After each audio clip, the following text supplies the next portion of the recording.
All right, now let's continue to get reaction to the president's address. I'm now joined by political analyst Daniel Silke. Mr. Silke, good afternoon, and thank you very much for your time. Let's start where the president ended now. He has warned against stifling growth through cynicism. Would you term the latest wave of criticism of what we saw, even in Parliament and sometimes outside of Parliament, some of the articles we've seen, to this being politicians and civil society being somewhat cynical?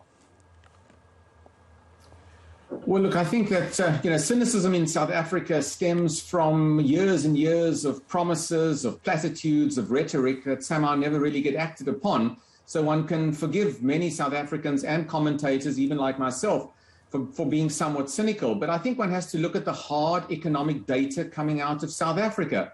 And we can test really whether the words and utterances of the president in terms of the past performance of not only his government, but prior to that, whether they have indeed been successful. And if you look at the hard economic data, you will see that our standards of living in South Africa are dropping. Our GDP on a per capita basis is dropping when compared to some of our other peer countries. I think the president can talk about, can sort of talk up his successes and the successes of his government. But the hard reality really is seen in the statistics, and it's also felt on the ground by an ever-increasing amount of South Africans who are unemployed. Now, speaking of the GDP, couldn't we say here that the president, as he explained, that he's now looking to international best practice? That's why he has centralized this new division to cut the red tape. Will this not somehow result in the GDP where we're seeing some significant change, upward change in that respect? Well, look, certainly, an improved GDP will be based upon a number of factors. One is energy security, for sure. You can't have economic growth without an improvement in your electricity supply. But clearly also, if you can create a more enabling environment that the president suggests, then I think you could see confidence build amongst investors, both domestic and international. But investors are also looking, I might add, for issues relating to security in South Africa.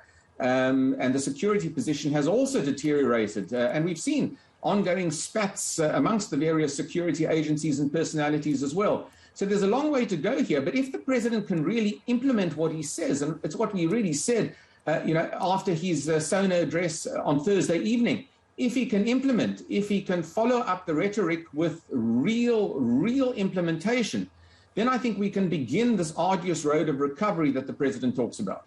Now, speaking of energy, if we can find ourselves there, it's very critical to our growth. He's again reiterated government's position of somewhat of a just transition. But many, at least activists, green activists, would say that that is some sort of fig leaf that government hides behind, as really what it means is inaction on the part of government. What do you make of this conversation around energy? Yeah, I think there's a long way to go on this issue on a just transition and on green energy in particular. South Africa, along with some other developing countries, has specific problems just because it is so reliant upon coal as an energy source and how that is built into job creation within South Africa. Now, I think one has to have a very progressive approach. The president talks about a progressive approach on broad social policy. We certainly need a very progressive approach on greening our economy and providing green energy. But I do think that it's going to be a slower stop-start process in South Africa as we adapt to this just transition. But we have to be mindful of exacerbating further job losses, particularly in the mining sector.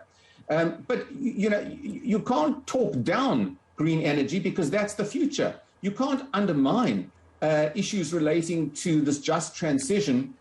You have to really embrace it. But at the same time, I think you have to have a transition that takes into account the livelihoods of people. And I do think that our current administration really has been quite, has been, with the exception of the president, has been relatively intransigent on really embracing this green transition, which it needs to do.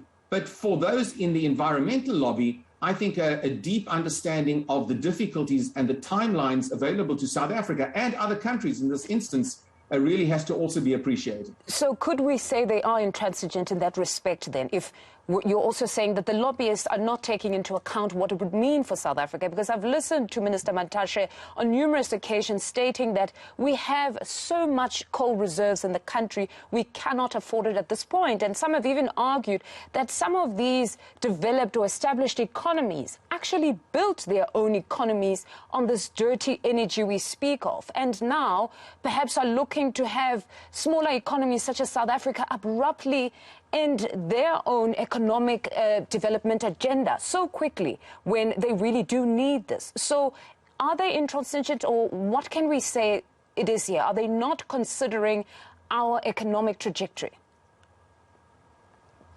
Well, I think all sides need to consider all of these points that you and I have raised. We need, obviously, a technology transfer in South Africa, and we've been certainly given a very large amount of money to spend on this just transition.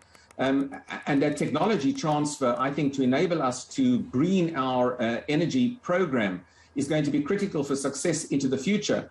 But, you know, from a ministerial and executive point of view, I think it doesn't really help the debate to belittle or undermine those who have the environment at heart.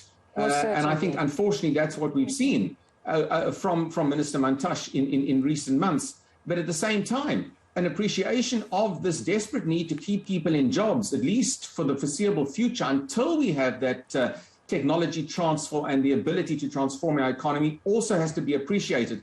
So I'm afraid to say both sides need to come together on this. And when we talk about a national consensus on broader issues in South Africa, we're going to have a national consensus also between those who are in favor of a just and green transition, as I am, and as I am, someone who understands the difficulty with which this can be accomplished in South Africa. Mm-hmm. Unfortunately, we've run out of time, but just broadly speaking, what did you make of that response? Because he went on to even incorporate or sort of consider the other political parties' inputs, be it on technology within SAPS. What did you make collectively or broadly of that response by the president? Well, the response was more of a political response because ultimately he was responding to the contributions of the political parties. On Thursday night, of course, he gave the broad brushstrokes of his program and plan of action.